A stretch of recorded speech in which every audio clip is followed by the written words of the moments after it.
Hi mga kawala, for today's video.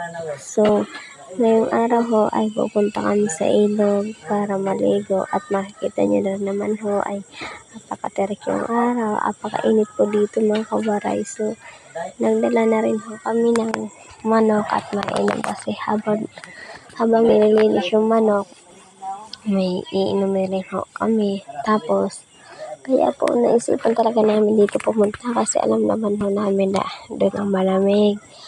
So dito pala mga kawaray, inayos ko na yung madala namin kasi nga sisimulan ko na magtanggira kasi nga para naman po bawasan yung yung alak, gano'n. Tapos mga kawaray, may kukwento ako sa inyo. So, kanina ho ay nalasing ako. Tapos, hindi ko alam kung paano ako nakauwi kasi pagising ko, nasa bahay na ako tapos gabi na.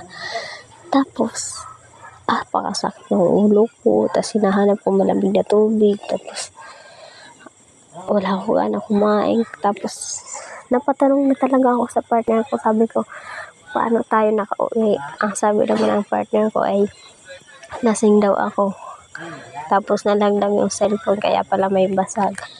Kaya sabi ko, ang sakit ng ulo ko, ganun ko agad siya. Tapos, dito naman ho mga kawaray ay makikita nyo naman po, napakaganda ng view. Tapos, yung tubig, lamig din ang lakas ng hangin.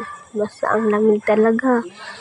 Kaya dito na lang ho mga kawaray. Thank you for watching. Bye-bye!